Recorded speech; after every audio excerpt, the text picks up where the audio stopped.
안녕하십니까, 산타입니다. 오늘 24일 11월 24일 월요일이고요. 5시 59분 입니다.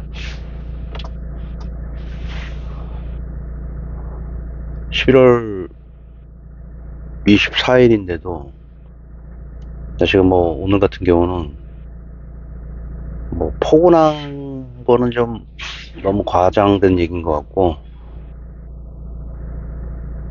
6시인데 날씨 뭐 그냥 그럭저럭 괜찮네요. 오후에 뭐 비가 내리면서 온도가 갑자기 내리는지 모르겠는데, 음, 긴 가을을 계속 느끼게 해주는 것 같아요, 날씨를. 실질적으로 지난주에 뭐 가을이 끝난 줄 알았는데, 아마 일교차가 좀 굉장히 심해가지고 15도 막 10도 이상이 돼 버리니까, 그 일교차가 컸을 때 나타나는 여러 가지 부작용이 있겠지만, 뭐 제일 심한 게 아무래도 이 기관지 쪽에, 자다 보면은 뭐 낮과 밤의 차이가 심하다 보니까 기관지 쪽에서 아무래도 좀 무리가 있는 것 같아. 그러다 보니까 뭐 가장 흔한 요즘 우려되는 게 감기인 것 같아요. 올해는 감기, 특별한 감기는 아직 걸리지 않았는데 조심해야겠죠. 이제부터 시작이니까, 본격적으로 겨울이. 정세현 예전에 그 전 통일부 장관 있는데 나이가 거의 한 80이 다 돼가시잖아요, 그분이.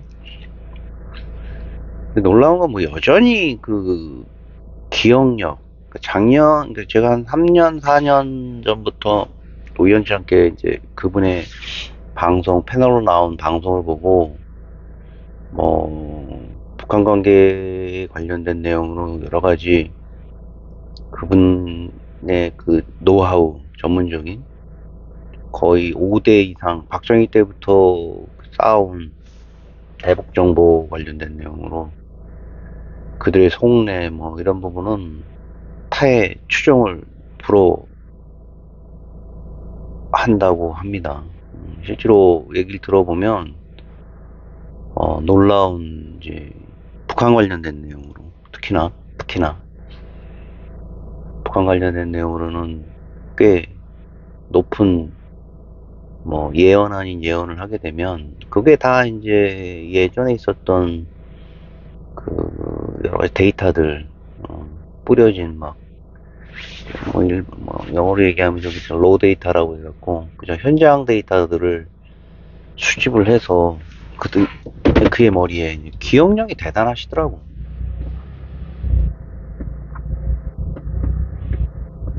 기억력이 뭐 시간대 단위로. 근데 이제 작년부터 이렇게 봤는데 조금 이제 연세가 있으시니까 말이라든가 이런 부분이 이제 확실히 약간은 이제 둔화되는 그런 생각이 들더라고. 하지만 그 연세에도 불구하고 과거에 있었던 북한과의 관계에서의 그 대북 정보망, 특히나 그 정책 관련자들의 워딩에 관련된 심도 깊은 해석 같은 게 있잖아요. 그런 부분이 실제로 탁월하다. 그 행간에 있는 그 북한 특유의 그 워딩에서 나오는 여러 가지 오해라든가 해석들은 정보부에서 나오는 수준급 이상의 해석을 갖고 있다. 그래서 전방에 연속으로 과속 방지턱입니다. 잠시 후 어린이 보호구역입니다. 전방에 연속으로 과속 방지턱. 특히나 건강 비결을 물어보더라고요. 그러니까 내년도에 있을 뭐 북미 관계의 채널 가동이 뭐 현재 상당히 부산부산하다, 가능성이 높다는 식의 이제 얘기를 하시면서 올해 감기가 한 번도 안 걸렸고, 건강 비결로서 이제 맨발 걷기, 어, 맨발 걷기에 대해서 싹 걸리시더라고. 자신의 건강 비결에 대해서. 몇 년 전에 건강 걷기에 관련해서 보통 이제 어스워킹이라고 하죠.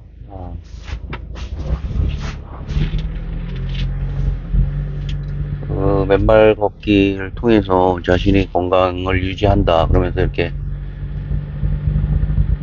뛰어난 기억력과 나이를 뛰어넘는 외모 이런 부분을 이제 인과관계를 설명을 하더라고. 놀라운 일이지.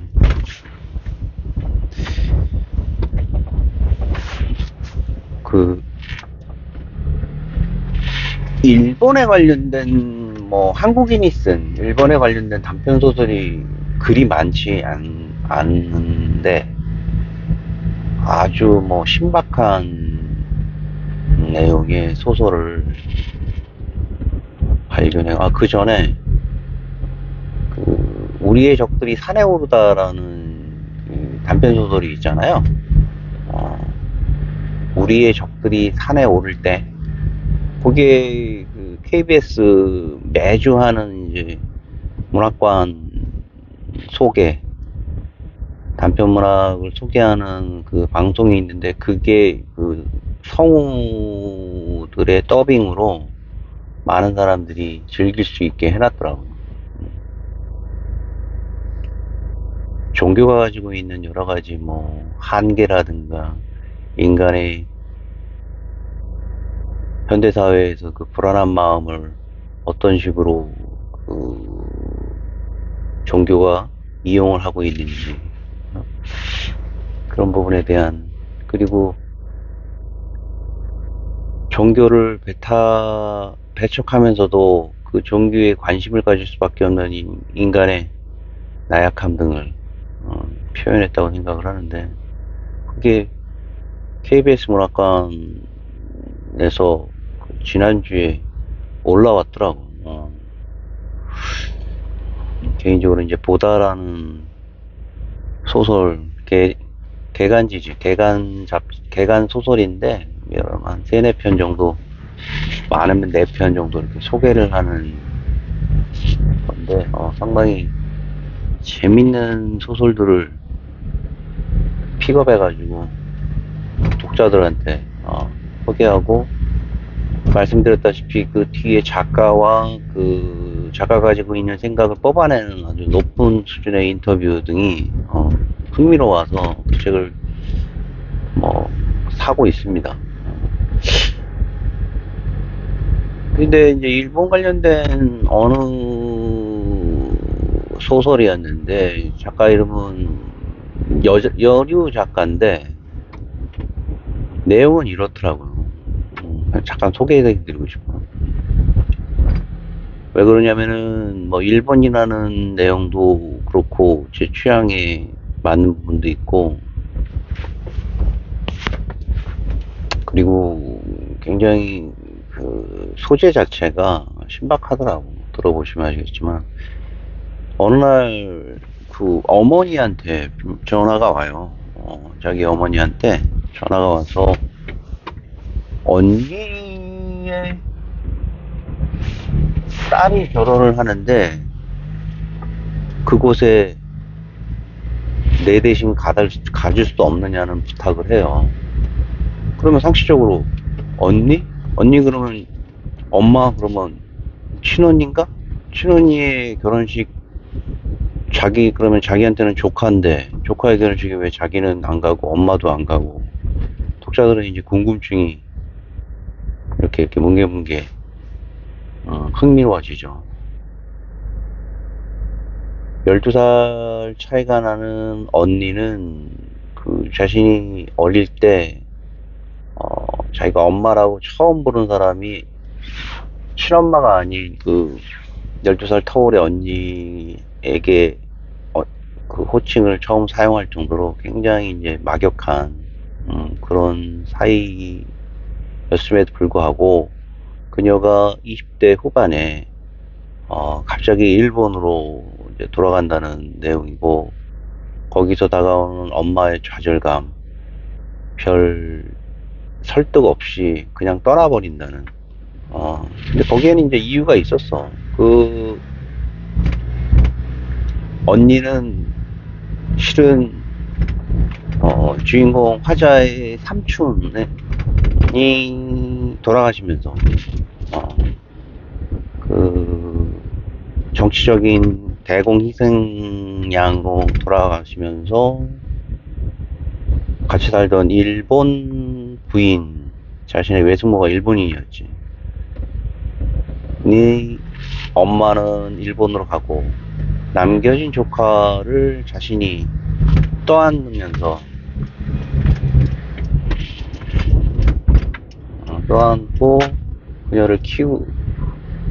그녀를 키우면서 남편을 만나고, 남편의 동의하에 그런 어떤 특이한 결혼 생활을 했던 이력 속에서 애지중지 키웠던 조카가 말없이 어느 날 이제 떠남으로써 한때 굉장히 쓸쓸한 울음을 목격할 수밖에 없었던 어린 시절에 그녀였고, 그녀도 갑자기 떠난 언니에 대한 그리움이 왜 없었겠어요. 그 그리움보다도 배신감이 더 컸었던 거지. 근데 어느 날 갑자기 이제 엄마가 전화 와서, 야, 언니가 결혼식, 그러니까 이제 손녀딸이 결혼식을 한댄다. 손녀딸, 조카 손녀, 그죠? 증손녀 어떻게 돼야 되는 거야? 그러니까 삼촌의 딸의 그 딸이니까 할머니가 되지. 하지만 자기가 이제 키운 거 아니야. 키운 딸 같은 조카의 딸의 결혼식에 초대받았는데 석연치 않은 이유로 자기는 안 가겠다 그러면서, 네가 좀 가라. 아마 거기서 오는 과거에, 그 처녀로서 말이죠. 그 자기 신이 오빠가 이 세파에 제대로 길을 못 들이고 사그라들었잖아. 녹아나 버렸잖아. 거기에 자신의 친오빠가 때문에 가세는 기울고, 그렇게 뭐 길게는 나오지 않는데, 그 조카를 고아원에 보내지 않고 자신이 키운다는 그, 어떻게 보면 아주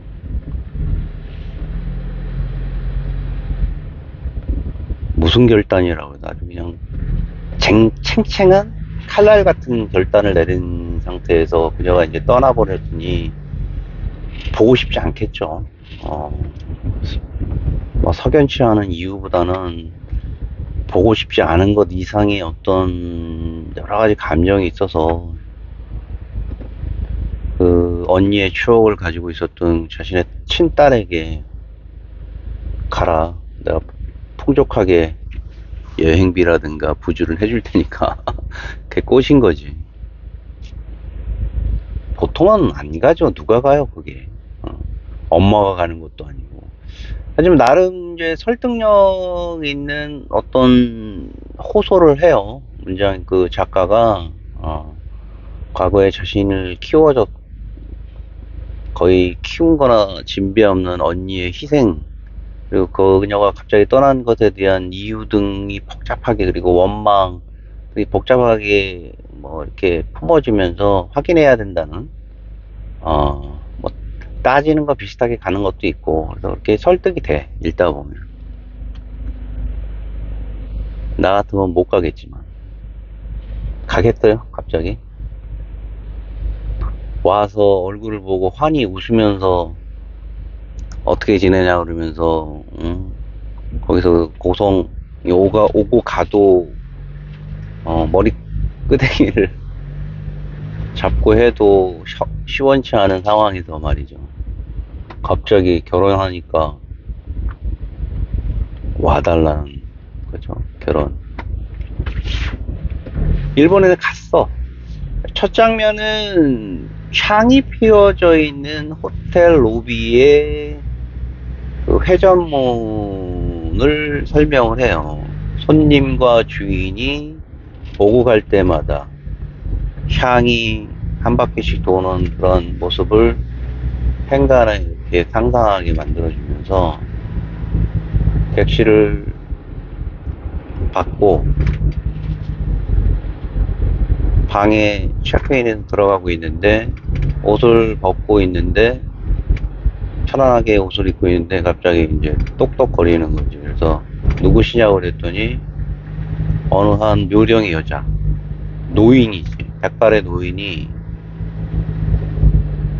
물이 데펴졌으니까 온천으로 가시자는 요청을 합니다. 문제는 자기가 온천 서비스를 요청한 기억이 잘 없는데 거기에 그냥 기본으로 있었나 싶을 정도로 약간은 생경한 서비스죠.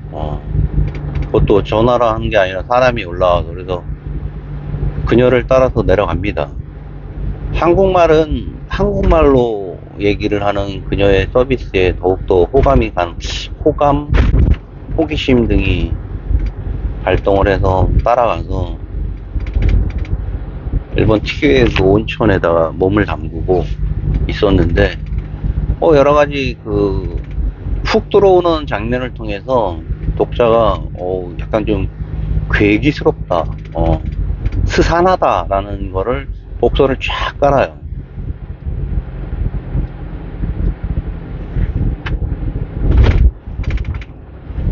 기쁜 일에 과거에 있었던 언니의 그 이별 등이 복잡하게 섞이면서 결혼이라는 축하보다는 뭔가 다가올 그런 생각에 대한 미묘한 생각을 떠올릴 수 있는 여러 가지 이제 장치들이 책 속에 이렇게 구성이 되어 있는데,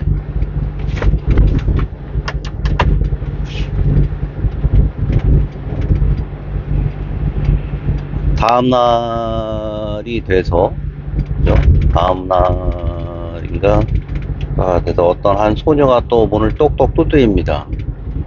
두드리면서 저를 따라오시라고. 결혼식장에 가는 건데 자기가 이제 어레인지를 해주겠다는 얘기인 것 같더라고요. 그래서 고맙다는데 내가 신청 안 했는데 언니가 그런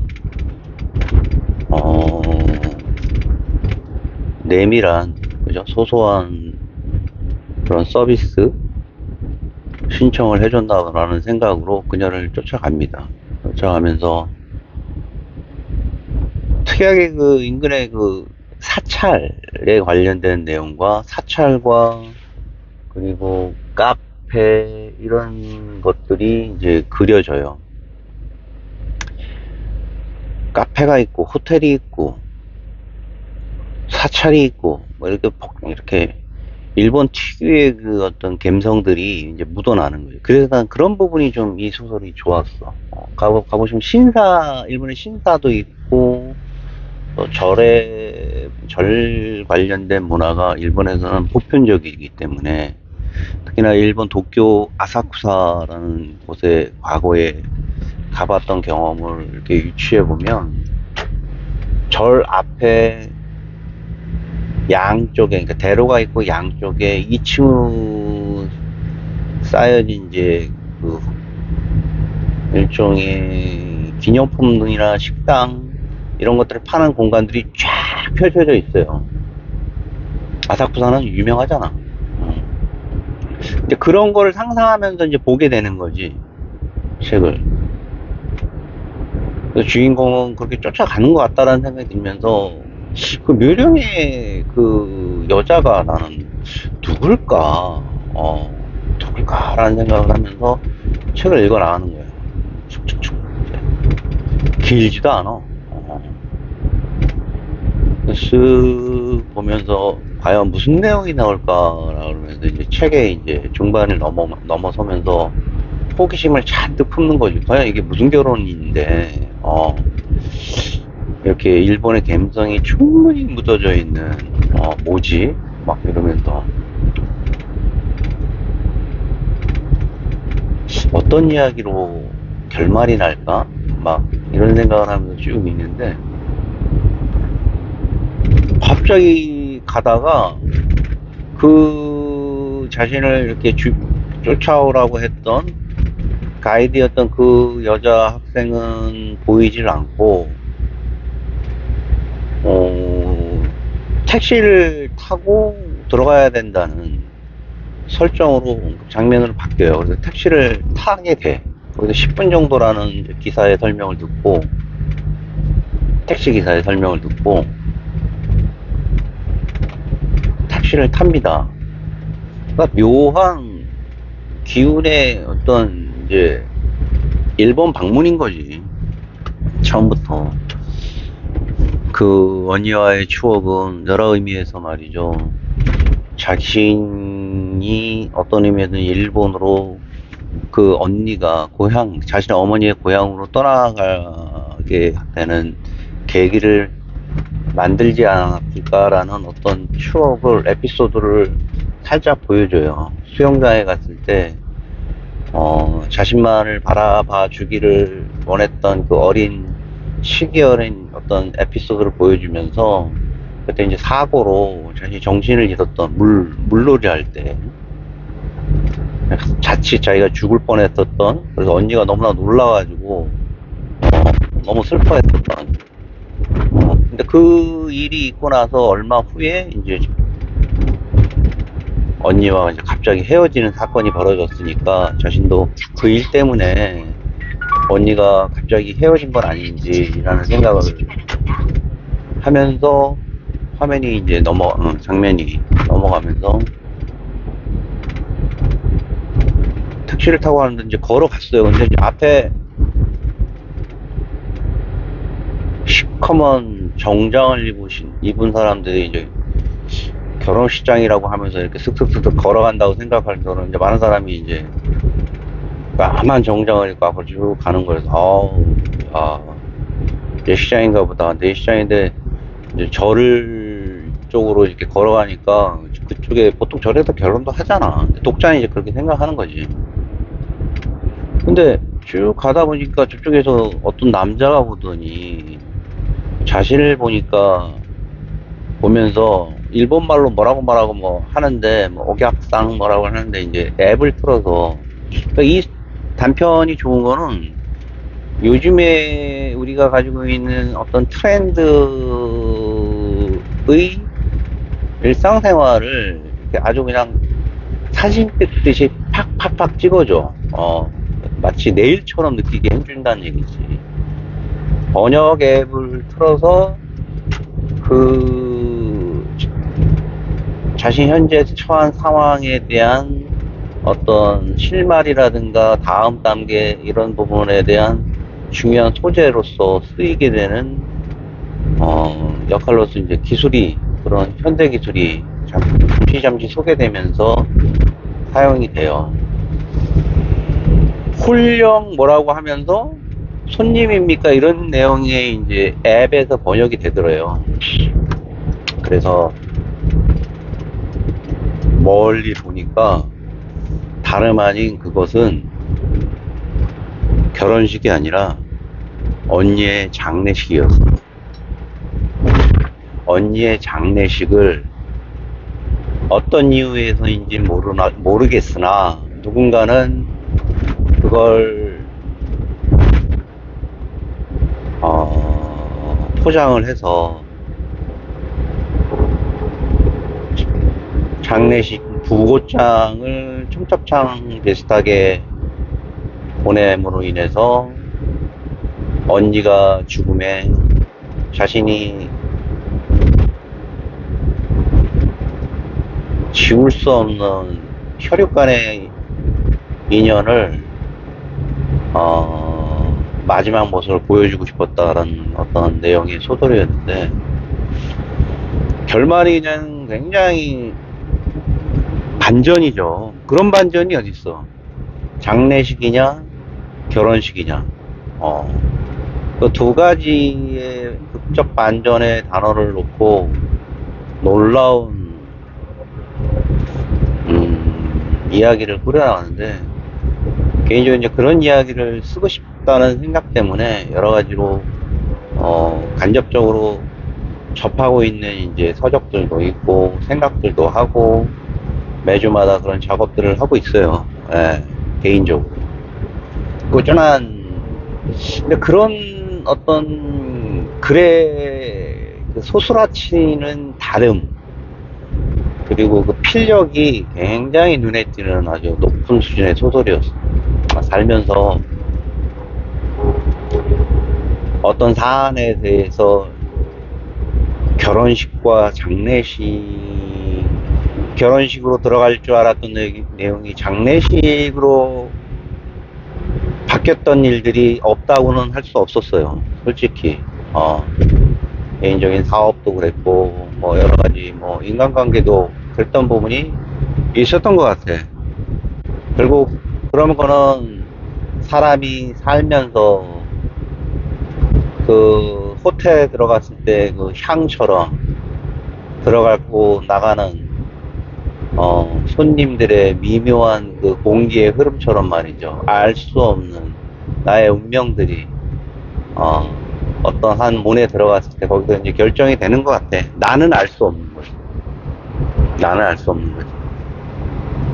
그런 생각들을 하면서 그 짧은 소설을 또 이렇게 마무리 졌는데 한 20쪽 남짓한 내용인데 아마 평생 잊혀지지 않을 것 같은 아주 훌륭한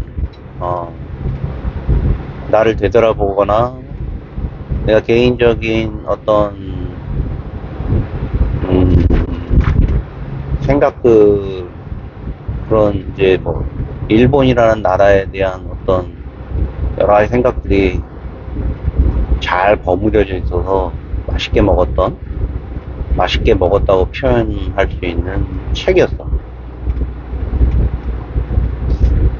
그리고 또 내 인생이 어떻게 보면은 살면서 장례식이라고 갔던 게 예식장,